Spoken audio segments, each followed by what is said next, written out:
하나님의 말씀은 마태복음 23장 37절입니다. 예루살렘아 예루살렘아 선지자들을 죽이고 내게 파송된 자들을 돌로 치는 자여 암탉이 그 새끼를 날개 아래 모음같이 내가 내 자녀를 모으려 한 일이 몇 번이냐. 그러나 너희가 원치 아니하였도다. 이 시간에는 하나님은 악을 왜 내버려 두시나라는 제목으로 말씀을 묵상하겠습니다. 극진이 베푼 사랑이 여지없이 거절당했을 때 겪는 아픔은 실록합니다. 신음소리가 가슴에서 북받칠 만큼 그 아픔은 큽니다. 더욱이 그 사랑을 거절한 상대방이 돌이킬 수 없는 불행에 빠지는 것을 바라보아야 한다면 그 마음은 찢어질 듯이 아플 것입니다. 본문에서 예수님은 유대인들을 보며 이 같은 심정으로 탄식하셨습니다. 예루살렘은 선지자들을 죽이고 하나님께서 파송한 사람들을 돌로 쳤다고 했습니다. 일찍이 하나님께서는 다음과 같이 탄식하셨습니다. 이사야 1장 2절로 3절에 내가 자식을 양육하였거늘 그들이 나를 거역하였도다. 소는 그 임자를 알고 나귀는 주인의 고유를 알건만은 이스라엘은 알지 못하고 나의 백성은 깨닫지 못하는도다. 하나님의 사랑을 알지 못하는 이스라엘 백성에게 하나님은 마침내 그의 외아들을 보내셨습니다. 이러한 하나님의 모습에서 무한한 사랑을 깨달을 수 있습니다. 그러나 유대인들은 그 사랑마저 거절했습니다.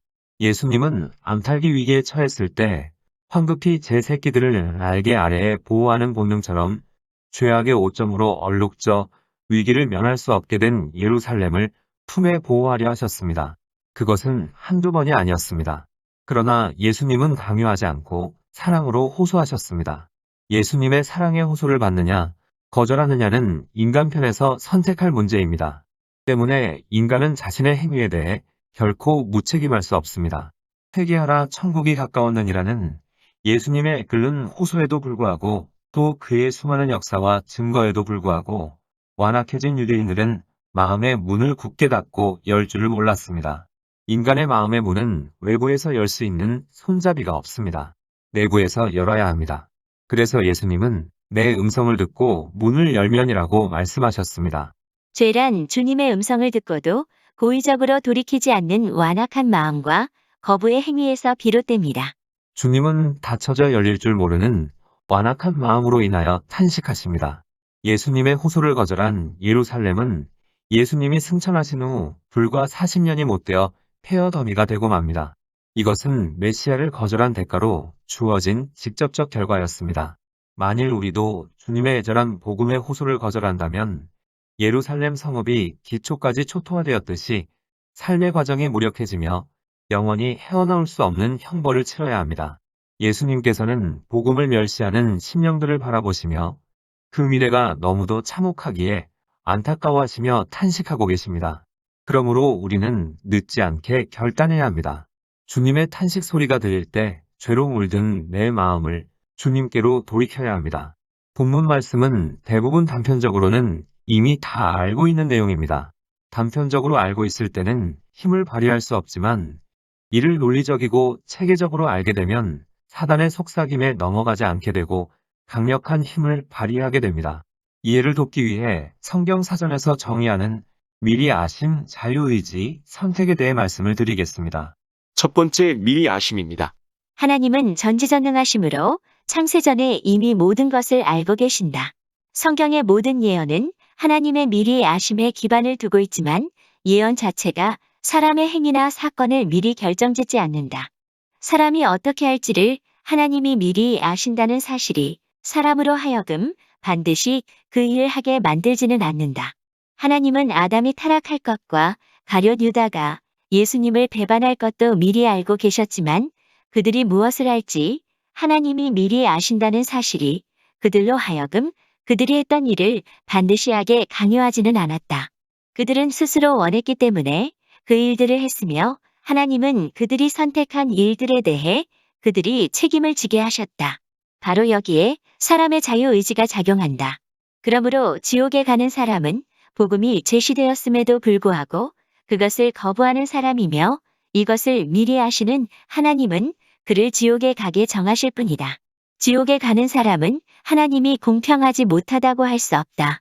왜냐하면 하나님의 은혜를 그가 거부했기 때문이다. 두 번째 자유의지입니다. 하나님은 처음부터 사람에게 자유의지를 주셔서 취사 선택할 수 있게 했으며 그 결과 첫사람 아담은 자신의 선택대로 죄를 짓고 타락하였다.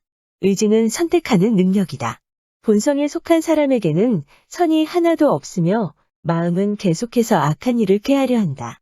예레미야 17장 9절에 만물보다 거짓되고 심히 부패한 것은 마음이라 누가 능히 이를 알리오마는 그러므로 만일 사람의 의지가 마음의 자연적 성향을 거슬러 행동하려면 사람 밖에 있는 어떤 힘에 의해 조절을 받아야 하며 성경은 이 힘이 성령님이라고 말한다. 그러므로 거듭나지 못한 사람은 성령님의 힘 아래에서 자기의 의지를 쳐서 복종시킬 때에야 비로소 하나님께 나아올 수 있다. 죄의 지배하에 있는 본성은 스스로 거룩한 것을 만들어낼 수 없다. 예수님께서는 요한복음 6장 44절에서 나를 보내신 아버지께서 이끌지 아니하시면 아무도 내게 올 수 없다고 말씀하셨는데 여기에서 우리는 거듭나지 못한 사람의 무능함을 보게 된다. 그렇다고 해도 이 사실이 사람에게 변명의 기회를 주어 구원을 찾지 못하게 하지는 않는다. 왜냐하면 그리스도의 십자가는 죄인들을 하나님께로 이끄는 견인차와 같기 때문이다. 요한복음 12장 32절에 내가 땅에서 들리면 모든 사람을 내게로 이끌겠노라. 따라서 주님께서 주신 빛에 따라 구원받아야겠다고 느끼며 또 그것이 자기 밖에 있는 힘에 의해 일어나야 한다는 것을 깨닫는 순간부터 사람은 어디에서 어떻게 그 힘을 찾을지 살펴보아야 한다. 왜냐하면 요한복음 1장 9절 말씀처럼 예수님이 참 빛으로 세상에 있는 모든 사람에게 빛을 주심으로 아무도 변명할 수 없기 때문이다. 로마서 1장 19절로 24절에 이는 하나님을 알만한 것이 저희 속에 보임이라 하나님께서 이를 저희에게 보이셨느니라. 창세로부터 그의 보이지 아니하는 것들 곧 그의 영원하신 능력과 신성이 그 만드신 만물에 분명히 보여 알게 되나니 그러므로 저희가 핑계치 못할지니라. 하나님을 알되 하나님으로 영화롭게도 아니하며 감사치도 아니하고 오히려 그 생각이 허망하여지며 미련한 마음이 어두워졌나니 스스로 지혜 있다 하나 우준하게 되어 썩어지지 아니하는 하나님의 영광을 썩어질 사람과 금수와 버러지 형상의 우상으로 바꾸었느니라. 바로 이런 이유로 인해 우리는 복음을 선포하라는 명령을 받았다. 왜냐하면 이 복음은 로마서 1장 16절에 기록된 대로 믿는 모든 자에게 구원을 주시는 하나님의 능력이 되기 때문이다. 사람으로 하여금 구원의 필요성을 느끼도록 하기 위해 그리고 그 사람 안에 새 본성을 만들어내기 위해 성령님께서 사용하는 도구는 다름 아닌 하나님의 말씀이다. 결론적으로 교만하고 완악한 마음의 지배를 받는 의지에 따라 사는 사람은 성령님의 간구를 거부하고 자신을 멸망으로 이끌고 간다. 사도행전 7장 51절에 목이 곧고 마음과 귀에 할례를 받지 못한 사람들아 너희가 항상 성령을 거스려 너희 조상과 같이 너희도 하는도다. 이처럼 성령의 사역에 복종하기를 거부하는 사람들의 경우는 그들이 자기 의지에 역행하면서 구원받을 수 없음을 분명히 보여준다. 세 번째 선택입니다. 성경은 분명히 하나님의 선택과 사람의 자유의지를 보여준다. 이 둘은 구원 교리를 이루는데 필요한 두 개의 짝으로 선택은 하나님 편에서의 일이고 자유의지는 사람 편에서의 일이다. 선택의 교리가 왜곡되면 운명론 혹은 무능력 교리에 빠지게 되고 이로써 사람은 자유의지를 부인하며 구원받는 일에 자기가 할 일이 전혀 없다는 잘못된 결정을 하게 된다. 하나님의 선택이란 하나님이 무조건적으로 어떤 사람은 선택해서 구원하시고 어떤 사람은 버리신다는 것을 뜻하지 않는다. 하나님은 구원받을 사람들의 숫자에 제한을 두시지 않는다. 왜냐하면 구원의 문이 누구에게나 열려있기 때문이다. 하나님의 선택은 성경 전체를 통해 나타난다.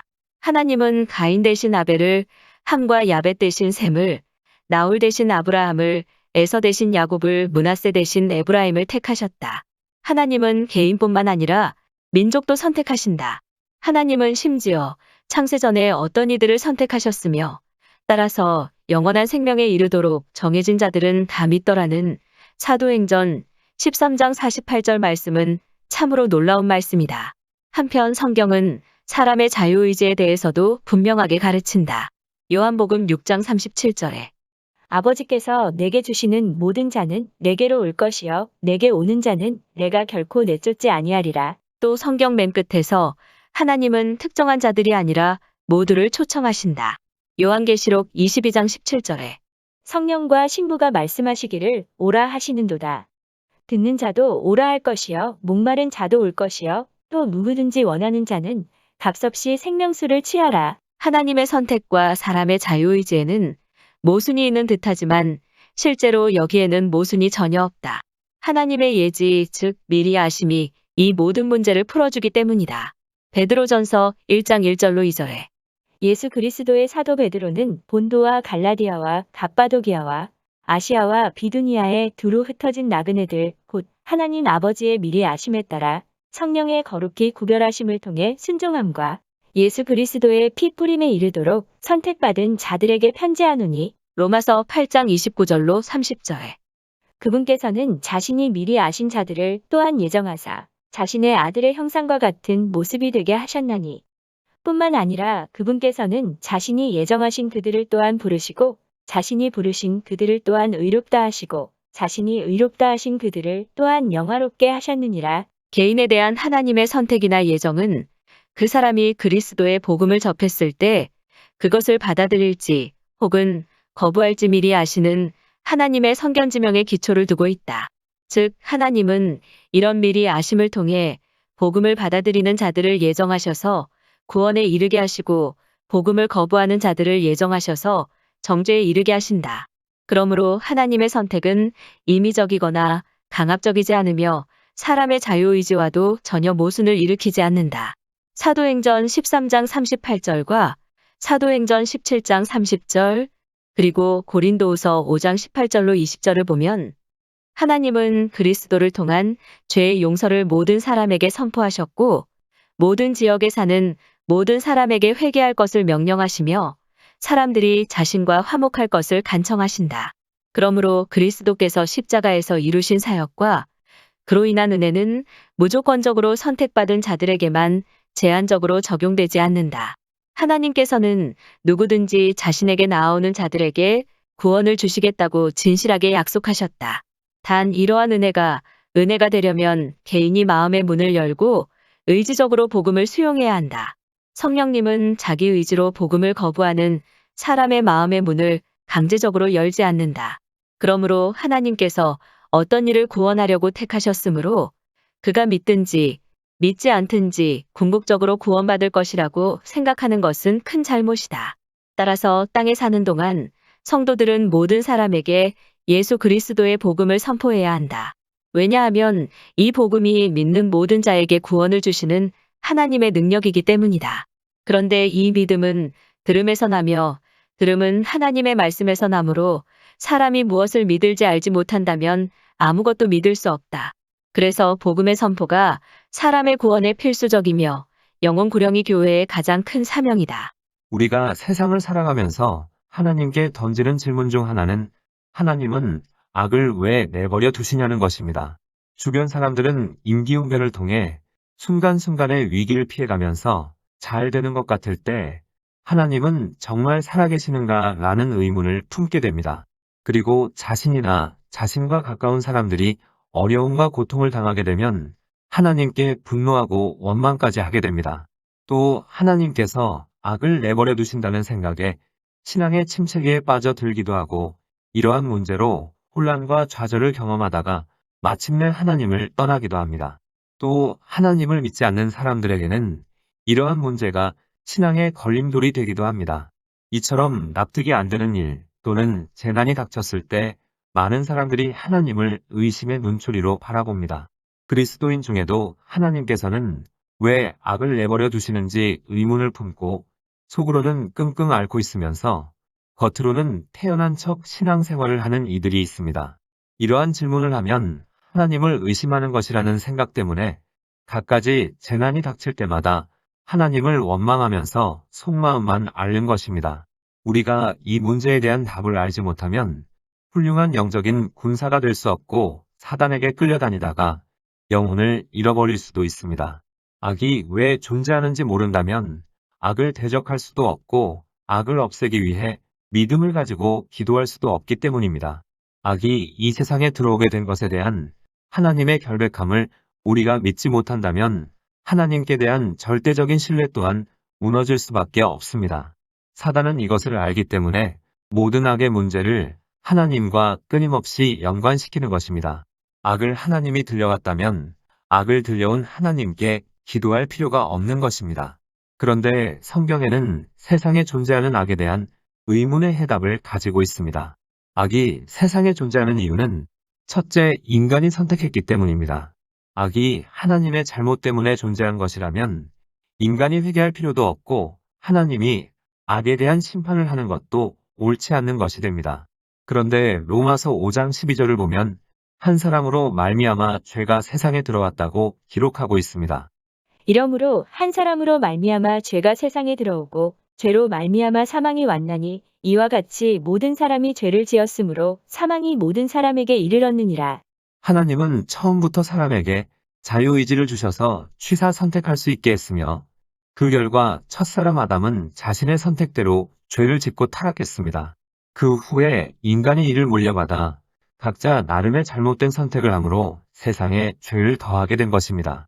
지금은 수십억의 사람들이 잘못된 선택을 함으로 죄가 이 세상에 넘치는 것입니다. 결국 우리가 이 세상에 죄가 관영하도록 기여한 사람인 것입니다. 우리는 서로의 죄의 영향을 받고 있으며 세상에 존재하는 악의 영향권 아래 있습니다. 어떤 것은 개인의 책임일 수도 있고 어떤 것은 다수의 사람들이 선택한 결과일 수도 있습니다. 그리스도인이 이를 이해하지 못하고 모든 상황에 하나님이 연루되어 있는 것처럼 보일 때는 고심하게 됩니다. 어떠한 일에 대해, 즉 좋지 않는 일에 대해 하나님께서 간섭하셔서 뭔가 하실 수 있지 않았겠나. 하나님은 왜 간섭하지 않으시는 것일까? 우리는 환란의 도가니 속에 고통받고 있는데 어째서 하나님은 중단시키시지 않는 것일까? 하나님이 모든 전쟁을 종식시켜 더 이상 비극적인 일이 일어나지 않게 하고 왜 이 세상을 살기 좋은 곳으로 만들지 않는 것일까? 이러한 의문들의 답을 얻지 못하면 우리의 믿음을 손상시키게 됩니다. 답은 하나님께서 우리를 사랑하시는 사랑과 관련되어 있습니다. 그것은 악이 존재하지 않는 상태보다 인간의 자유의지가 더 귀중하기 때문에 이 세상에 악이 남아있도록 허용하는 것입니다. 하나님은 인간을 자유의지가 있는 사람으로 창조하셨습니다. 자유의지가 없다면 우리는 사람 이할 수밖에 없습니다. 하나님께서는 우리와 친밀한 관계를 맺기 원하시는데 이러한 질적인 관계를 위해서는 자유의지가 절대적으로 필요한 것입니다. 하나님께서 인간과 나누기 원하셨던 관계는 기계적인 관계가 아닌 인격적인 관계였습니다. 버튼만 누르면 사랑해요 라고 말하는 기계적인 인형이 아니라는 것입니다. 사랑을 주고 받기로 선택하든지 그렇게 하지 않기로 하는 자유는 관계의 기초가 되는 것입니다. 이처럼 자유의지는 악이 존재하지 않는 상태보다도 더 귀중한 것입니다. 다음과 같은 장면을 상상해 보시기 바랍니다. 이 세상에서 전쟁, 기아, 재난, 재앙, 폭력, 불의, 이기심, 증오, 분노 등을 막을 수 있는 제방이 있어서 인간의 자유의지를 제거함과 동시에 이러한 악을 제거해 버린다면 어떻게 하겠느냐는 것입니다. 인간의 자유의지와 악을 동시에 제거하면 악은 사라지고 모든 인간이 기계처럼 하나님을 섬기게 될 것입니다. 이러한 세상은 하나님이 원치 않는 것입니다. 이것이 뜻하는 것은 악을 견디는 것이 좋을 만큼 인간의 자유의지는 고귀한 것이고 모든 악이 사라진 상태보다 인간의 자유의지와 마음이 더 가치 있다는 것입니다. 그래서 우리는 하나님께서 주신 자유의지를 선용하여 항상 올바른 선택을 하도록 해야 하는 것입니다. 그리스도인이라면 한 번쯤은 다음과 같은 고심을 합니다. 하나님께서 사랑의 하나님이시라면 모든 것을 하실 수 있는 능력의 하나님이시라면 어째서 이 세상의 악을 그대로 방치해 두시는가? 죄 없는 사람들이 왜 죽도록 내버려 두고 세상에 온갖 재난으로부터 보호해 주시지 않는가? 이러한 질문에는 철학적인 논쟁이 따르게 됩니다. 하나님은 사랑의 하나님이지만 능력의 하나님은 아니다. 또는 전능하신 하나님이시지만 사랑의 하나님은 아니다라는 것입니다. 즉 세상에 악이 존재하는 한 하나님의 전능과 사랑은 서로 양립할 수 없다는 말입니다. 예를 들어 우리가 길모퉁이에 서 있는데 어떤 아이가 달려오는 버스에 정면으로 뛰어들었다고 할 때 우리가 그냥 보고만 있었다고 한다면 살인방조라는 죄책감에 빠질 수 있습니다. 우리가 그 아이의 죽음을 막는데 어떠한 지식이나 능력이 있었음에도 아무 일도 하지 않았다고 한다면 분명 죄책감을 느낄 것입니다. 이러한 사건이 이 땅에서는 수없이 반복되고 있습니다. 하나님께서는 이 땅에서 일어나고 있는 참혹한 일에 대해 보고 계시며 또한 알고 계십니다. 하나님께서는 전능하시지만 그와 동일하게 다른 중요한 요인들 때문에 하나님의 전능하신 능력을 사용하지 않기로 결정하신 것입니다. 그것이 바로 자유의지입니다. 그리고 또 다른 요인은 공의입니다. 하나님은 공정하시고 공평하신 분이십니다. 만약 하나님께서 모든 악을 사라지게 하신다면 모든 사람의 자유의지를 동결시켜야 할 것이고 그렇게 되면 자유의지가 말살될 뿐만 아니라 하나님과 나누는 진정한 사귐의 기회 또한 갖지 못하는 것입니다. 그러면 어떤 사람은 또 이렇게 생각할 것입니다. 차라리 모든 악을 없애버리는 것이 더 가치 있을 것이다. 예전에 하나님께서 이미 그렇게 하셨습니다. 하나님은 땅 위에 있는 모든 생물을 다 멸절시키고 의롭지 않은 모든 인생을 없애버리셨습니다. 노아 시대에 홍수로 쓸어버린 것입니다. 그리고 8명은 살아남았습니다. 그렇지만 이것도 하나님의 최종적인 해결책은 아니었습니다. 하나님께서는 세상의 모든 형편과 인간사에 깊이 관심을 가지시는 사랑의 하나님이십니다. 악, 불의, 고통, 비애 등 이 모든 것들은 하나님의 마음을 탄식케 하는 것들입니다. 이사야 63장 10절에 그들이 반역하여 주의 성신을 근심케 하였으므로 그가 돌이켜 그들의 대적이 되사 친히 그들을 치셨더니 시편 78편 40절에 저희가 광야에서 그를 반항하며 사막에서 그를 슬프시게 함이 몇 번인고. 그래서 하나님은 지금까지 악을 저지하시는 역사를 멈추신 일이 없으십니다. 하나님의 능력으로 무엇이나 필요한 것이라면 다 하십니다. 하지만 공의라는 하나님의 성품으로 인간에게 주신 자유의지를 넘지 않는 선에서 하나님의 능력을 스스로 제한하시는 것입니다. 마태복음 23장 37절에 예루살렘아 예루살렘아 선지자들을 죽이고 내게 파송된 자들을 돌로 치는 자여 암탉이 그 새끼를 날개 아래 모음같이 내가 내 자녀를 모으려 한 일이 몇 번이냐. 그러나 너희가 원치 아니하였도다. 잠언 1장 24절에 내가 부를지라도 너희가 듣기 싫어하였고 내가 손을 펼지라도 돌아보는 자가 없었고 이사야 65장 1절로 3절에 나는 나를 구하지 아니하던 자에게 물음을 받았으며 나를 찾지 아니하던 자에게 찾아냄이 되었으며 내 이름을 부르지 아니하던 나라에게 내가 여기 있노라 내가 여기 있노라 하였노라. 내가 종일 손을 펴서 자기 생각을 좇아 불선한 길을 행하는 패역한 백성들을 불렀나니 곧 동산에서 제사하며 벽돌 위에서 분향하여 내 앞에서 항상 내 노를 일으키는 백성이라. 여기에서 나는 나를 구하지 아니하던 자에게 물음을 받았으며 라는 말은 하나님을 찾지 않던 이방인들로부터 찾음을 당했다는 말로 예수 그리스도의 복음을 통해 이방인들까지 모두 하나님의 구원에 초대받음으로 성취됐다는 것입니다. 하나님께서는 사랑의 하나님이실 뿐만 아니라 전능하시며 공의로우시며 지혜로우신 하나님이십니다. 하나님의 지혜로 인간에게 한 길이 마련되었는데 이것은 인간의 자유의지로 이 세상의 속박과 고통으로부터 벗어나서 하나님과 사귐을 갖는 길을 선택하는 것입니다. 하나님의 능력과 사랑과 공의와 지혜의 방법이 곧 예수 그리스도와 십자가와 부활입니다. 그래서 인간이라면 누구나 예수 그리스도를 믿고 회개함으로 생명을 얻든지 아니면 이를 거부하고 영원한 죽음을 선택할 수 있게 된 것입니다. 만일 사람에게 선택권이 없다면 고통이란 것도 영원히 없어야 할 것입니다. 우리는 지금까지 자유의지라는 것이 악이 없는 것보다 더 소중하기 때문에 세상에 악이 존재한다는 것을 살펴보았습니다. 하나님께서는 사람의 자유의지를 통해 악을 다루시기로 결정하셨고 자유의지에 상관없이 일하시는 법이 없습니다. 하나님께서는 계속해서 하나님과의 사귐을 회복시키는 방향에서 역사하시며 종국에는 이 세상에서 악이 완전히 제거되도록 하십니다. 악이 세상에 존재하는 이유는 둘째, 인간의 성숙을 위한 것입니다. 인간이 세상에 악을 가져왔다는 것은 부인할 수 없는 사실로 악이 존재하는 것은 인간의 선택으로 인한 것입니다. 하지만 하나님께서는 사람을 한 차원 더 높이고 악과 싸울 수 있는 사람으로 성숙시키기 위해 타락한 세상과 이 땅에 존재하는 악을 사용하십니다.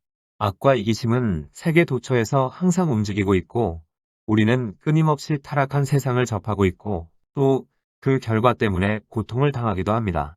하지만 우리는 이러한 환경에 눌려서도 안 되고 흔들려서도 안 됩니다. 오히려 악이 있는 것이 당연하다고 생각하고 태연한 마음을 갖는 것이 좋은 것입니다. 죄악이 관영한다고 불안한 마음을 갖지 않는 것입니다. 우리를 성숙시키기 위해 하나님께서 세상에 있는 악을 삶의 싸움터로 사용하십니다. 하나님께서는 우리가 혼란과 분노와 원망 속에 빠져서 패배자로 남게 되기를 바라지 않으십니다. 또 모래 속에 머리를 쳐박고 우리 주위에는 악이 없는 것처럼 시치미를 떼는 것도 원치 않으십니다. 도리어 악이 우리를 압도하지 못하도록 하시면서 우리의 삶을 성숙시키기 위해 이 땅에서 일어나는 일들을 내버려 두시는 것입니다. 악한 세상에서 우리는 더욱 강해질 수도 있고 반대로 약해질 수도 있습니다. 세상은 그 상태 그대로 존재하지만 선택은 우리가 하는 것입니다. 하나님께서는 이 세상을 통해 우리를 성숙시키는데 갖가지 시련과 고난과 역경을 사용하십니다. 따라서 우리는 각종 시련과 고난과 역경이 있다는 것을 깨달을 필요가 있습니다. 마치 이런 것들이 존재하지 않는 것처럼 태연한 척해서는 안 되는 것입니다. 만일 우리가 기도했는데도 여전히 상황이 좋아지지 않는다면 우리는 이와 같은 상황을 우리가 성숙해질 수 있는 발판으로 삼아야 합니다. 왜 이런 일이 나에게 생겼지? 라며 자신을 돌아보고 회개의 기회로 삼는 것은 바람직하지만 낙심이나 좌절을 해서는 안 되는 것입니다. 시련과 고난과 역경을 성숙의 기회로 삼는 것이 승리입니다. 우리는 가끔 교회가 분열했다든지 재정적인 압박을 당한다든지 목회자가 윤리적으로 문제가 있었다든지 하는 이야기를 듣습니다. 이러한 말을 들으면 사람들은 충격을 받고 혼란에 빠지기도 합니다. 그러면 다시금 의심이 일기 시작하고 하나님을 비난하기도 합니다. 어떤 사람은 떨어져 나가 하나님을 섬기는 일을 그만두기도 합니다. 이러한 일들은 연약한 사람은 물론이고 기적을 본 사람에게도 능력 있는 사역에 함께 참여한 사람에게도 그리고 하나님의 엄청난 믿음의 증거를 받은 사람에게도 일어납니다. 이러한 사람들의 비슷한 점은 승리를 각종 시련이나 고난, 유혹이 없는 완벽한 상태라고 생각한다는 것입니다. 우리가 이러한 말들을 듣고 신앙에서 이탈하지 않으려면 세상의 현실을 인정하고 그것을 자신의 신앙 성숙의 기회로 삼아야 합니다. 이 세상과 인간은 불완전하기 때문에 오직 예수님만을 붙들고 전진해야 하는 것입니다. 베드로전서 4장 12절로 13절에 사랑하는 자들아, 너희를 시련하려고 오는 불시험을 이상한 일 당하는 것 같이 이상히 여기지 말고 오직 너희가 그리스도의 고난에 참여하는 것으로 즐거워하라. 이는 그의 영광을 나타내실 때에 너희로 즐거워하고 기뻐하게 하려 함이라. 베드로는 매일 핍박과 죽음의 위협을 느끼며 사는 그리스도인을 위해서 서신을 보냈습니다. 당시 그리스도인들은 콜로세움에서 사자에게 찢김을 당하기 전에 대기하면서 이 서신을 읽었습니다. 또 어떤 그리스도인은 온몸이 기름에 적시워져 황제의 축제에서 인간 횃불이 되기 전에 이 서신을 읽었습니다. 베드로는 권하기를 우리가 그리스도인으로서 어떠한 일을 겪을지라도 하나님과의 관계에는 아무런 문제가 없다고 하면서 도리어 그런 참혹한 상황 속에서도 즐거워하라고 말하고 있는 것입니다. 야고보서 1장 2절로 4절에 내 형제들아, 너희가 여러 가지 시험을 만나거든 온전히 기쁘게 여기라. 이는 너희 믿음의 시련이 인내를 만들어내는 줄 너희가 알미라. 인내를 온전히 이루라. 이는 너희로 온전하고 구비하여 조금도 부족함이 없게 하려 함이라. 우리는 혼란의 시기를 겪을 수 있는데 그 고통이 육체적, 정신적, 정서적으로 우리에게 힘겨운 것이라 해도 믿음의 눈으로 바라보며 기쁨으로 승화시킬 수 있어야 합니다. 왜 그러느냐면 비참하고 혹독한 시련이 인내를 만들어내기 때문입니다. 인내가 우리를 부족함이 없이 온전하고 완벽한 사람이 될 수 있도록 만드는 것입니다. 로마서 5장 3절에 우리가 환난 중에도 즐거워하나니. 여기에서 환난 중에도 즐거워한다는 것은 환난을 피하라는 말도 환란이 존재하지 않는다는 말도 묵묵히 상황을 감내하면서 이를 악물라는 말도 아닙니다. 환란 중에 즐거워한다는 말은 우리가 원하지 않는 상황이나 견디기 어려운 일, 절망 등을 마음으로 받아들인다는 말입니다. 여기서 즐거워한다는 말은 환란 중에도 온전히 기뻐한다는 뜻인데 그 환란 때문에 즐거워한다는 것입니다. 환란이 우리에게 주는 유익을 생각하며 우리에게 거치는 것이 되지 않게 해야 하는 것입니다. 즉 환란을 극복하는 가운데 우리는 어떤 상황에든 처할 수 있게 되어 강건하고 성숙한 사람이 되어야 하는 것입니다. 신명기 8장 2절에 내 하나님 여호와께서 이 40년 동안에 너로 광야의 길을 걷게 하신 것을 기억하라. 이는 너를 낮추시며 너를 시험하사 내 마음이 어떠한지 그 명령을 지키는지 아니 지키는지 알려 하심이라. 하나님께서 이스라엘을 광야로 인도하신 것은 단순한 역사적 사실 그 이상입니다. 거기에는 하나님께서 우리를 어떻게 다루시는지 가르치는 많은 교훈들이 있기 때문입니다. 이스라엘에게 광야는 실제적인 장소였습니다. 광야는 매 순간 위험이 도사리고 있는 곳이며 과거 애굽에서 노예로 지내며 누리던 안락함도 없는 곳이었습니다. 또 광야는 죽음의 장소로 한 세대 전체가 노쇠해지고 그곳에서 멸망했습니다. 그들의 멸망과 동시에 원망과 쓴뿌리와 두려움과 연약함도 사라졌습니다. 또한 광야는 생명의 장소가 되었는데 광야에서 태어나고 자란 이들이 가나안의 정복자가 되었습니다. 이들은 강하고 용맹스러운 기질이 있었는데 이러한 기질은 광야에서 닦여진 것들이었습니다. 척박한 광야는 편안한 생활을 전혀 할 수 없는 곳이었기에 하나님의 약속을 의지할 수밖에 없었던 것입니다. 이처럼 이스라엘 백성을 광야로 보내셨을 때 하나님께서는 하고자 하시는 바가 분명히 있었습니다. 우리의 광야는 모래 언덕에 간혹 물웅덩이가 있는 그런 곳이 아니지만 이와 똑같이 실제적입니다. 우리의 광야 생활은 타락한 세상에서의 삶을 말합니다. 어느 누구도 예외 없이 이곳을 통과하는 것입니다. 그렇다면 하나님께서는 왜 우리를 광야로 인도하시냐는 것입니다. 하나님께서 광야로 인도하시는 이유는 첫째, 우리를 겸손케 하시기 위함입니다. 우리가 어떠한 문제를 만나게 되면 남들에게 감추고 싶어 했던 것들이 드러나게 됩니다. 그러면 겸손하게 그것을 인정할 수밖에 없습니다. 그리고 여러 가지 문제들을 통해 자신의 한계를 깨닫게 되어 전에는 사람이나 자신의 능력을 믿었던 사람이 오직 하나님만 의지하게 됩니다. 하나님만을 의지하는 것이 진정한 겸손입니다. 하나님께서 광야로 인도하시는 이유는 둘째, 우리의 연약함을 다루기 위함입니다. 우리가 자동차를 믿고 사는 것은 충격이나 안정성, 주행성 등의 시험을 거쳤기 때문입니다. 하나님께서는 우리가 사역의 길로 나아가기 전에 먼저 우리의 연약함이 다루어지길 바라십니다. 자신의 연약함을 철저히 깨달은 사람만이 다른 사람을 이해하고 포용하고 사랑할 수 있는 것입니다. 자신의 연약함을 깨닫지 못한 사람은 다른 사람을 정죄하고 심판은 할 수 있어도 이해하고 포용하고 사랑할 수는 없습니다. 질병의 고통을 당해본 사람이 아픈 사람을 이해할 수 있고 궁핍한 생활을 해본 사람이 가난한 사람의 심정을 이해할 수 있는 것입니다. 그래서 하나님은 다양한 광야를 걷게 하시고 체험케 하십니다. 우리가 의도하지 않았던 상황이나 문제를 만났을 때 우리는 우리 안에서 표출되는 것을 보고 놀라게 됩니다. 이때 우리는 자신의 이러한 모습을 보며 여러 가지 반응을 하게 됩니다. 언짢게 느낄 수도 있고 분노가 치밀 수도 있고 불평, 불만이 생길 수도 있습니다. 또 남을 비난할 수도 있습니다. 교만한 사람은 표출되는 모든 태도나 감정, 반응들을 부정하는 반면 겸손한 사람은 보는 것을 그대로 인정하면서 책임있게 그것들을 다루려고 합니다. 그렇다면 광야에서 해야 할 일은 무엇일까요? 자신의 마음속에 있는 것들을 보여주신 하나님께 진심으로 감사드리고 어떤 죄나 잘못된 동기들을 용서해 주시도록 하나님께 기도하면서 회개하고 이를 극복할 수 있도록 하나님의 도움을 청하면서 새로운 습관과 태도를 주시도록 기도하고 광야 생활을 하면서 자신 안에서 드러난 것에 대해 정죄하는 마음을 갖지 말아야 합니다.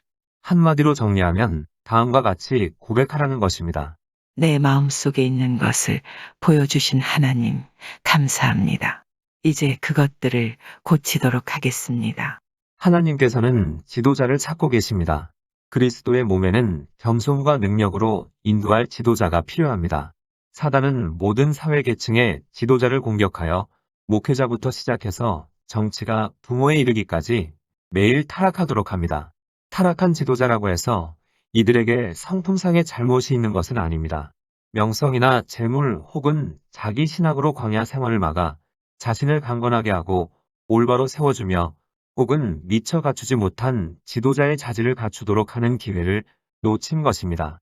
여기에서 우리가 알아야 할 것은 무조건 다른 사람을 도와주는 것은 바람직하지 않고 어떤 문제에 고통당하는 사람을 정죄해서는 안 된다는 것입니다.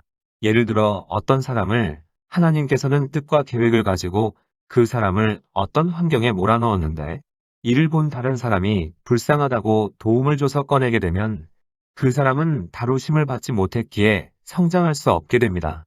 그래서 도움을 주는 것도 성령의 음성과 영감과 감동에 따라야 하는 것입니다. 또 어떤 사람을 하나님께서는 뜻과 계획을 가지고 어떤 환경에 몰아넣었는데 이를 본 사람이 무슨 잘못 때문에 그런가 보다고 정죄해 버리면 안 됩니다. 하나님께서 성숙시키기 위해 다루고 있는 사람을 정죄하는 것은 스스로를 무덤 속에 넣는 것과 같은 것입니다. 이러한 간증이 있습니다.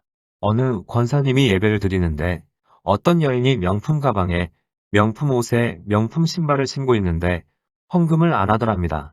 그래서 어떻게 그럴 수 있나 정죄했는데 시간이 흘러 자신이 어느 날 명품 가방에 명품 옷을 입고 명품 신발을 신고 교회를 가는데 하나님께 드릴 예물이 없더랍니다. 즉 가세가 기울었던 것입니다. 그래서 오래전 헌금을 드리지 않았던 그 여인을 정죄했던 것을 통곡하며 회개했다는 간증이 있습니다. 또 다른 간증이 있습니다. 어떤 집사님이 사춘기를 겪고 있는 구역장님 자녀가 문제아라며 흉을 보며 다녔습니다. 그런데 시간이 흘러 자신의 자녀가 사춘기를 보내는데 어찌나 많은 문제를 일으키는지 구역장님 자녀와는 비교할 수도 없었다고 합니다. 그래서 이 집사님은 전에 구역장님 자녀를 흉봤던 것을 깊이 회개했다고 합니다. 우리는 남의 형편을 알지도 못하면서 이러쿵저러쿵 함부로 말해서는 안 됩니다. 남의 말하기 좋아하는 사람은 하나님께서 훗날 똑같은 환경에 넣고 회개토록 하십니다. 우리는 이러한 불필요한 고난을 당하지 않는 지혜로운 사람이 되어야 합니다. 그래서 하나님께서는 지도자라면 광야에 들어가 인내하며 시험받기를 원하십니다. 우리가 정욕에 대한 성향이 있는 사람이라면 광야에서 정욕이라는 문제에 걸려 낙담하여 가던 길을 중단하고 싶고 죄를 짓고 싶은 욕망이 생기고 하나님의 뜻을 벗어나려는 유혹을 받을 수 있습니다. 그러나 하나님께서는 우리가 이 시기를 지내되 좌절하지 않고 극복하기를 바라십니다. 그래서 죄에 넘어질 때에는 그때그때 회개하고 일어서야 합니다. 우리의 영혼이 천국에 들어갈 때까지는 그 누구도 죄를 완전히 끊을 수는 없기 때문입니다. 우리가 광야를 지나갈 때 죄를 거절하고 또 죄를 범할 때는 그때그때 회개하고 하나님께 순종하며 어떠한 유혹이라도 견디어낸다면 우리는 잘 닦여진 성품을 갖게 될 것이며 또한 영적으로 성숙한 사람이 될 것입니다. 기도하시겠습니다. 하나님, 이 세상에 악이 들어온 것은 인간의 선택이었음을 알았습니다. 더 이상 사랑의 하나님을 의심케 하고 불신앙을 조장하는 사단의 속삭임에 속지 않게 하옵소서. 하나님께서 우리에게 주신 자유의지를 선용하여 영원한 생명을 주시는 예수님께 순종하는 지혜로운 자들이 되게 하옵소서. 또 광야 같은 세상을 살아갈 때에 어떠한 문제와 환경에서도 뒤로 물러서지 않는 날로 강건해지는 십자가 군병이 되게 하옵소서. 예수님의 이름으로 기도드립니다. 아멘. 하나님께서는 내 형편이 어떠하든 내 신분이 무엇이든 무슨 죄를 지었든 변함없이 나를 사랑하십니다.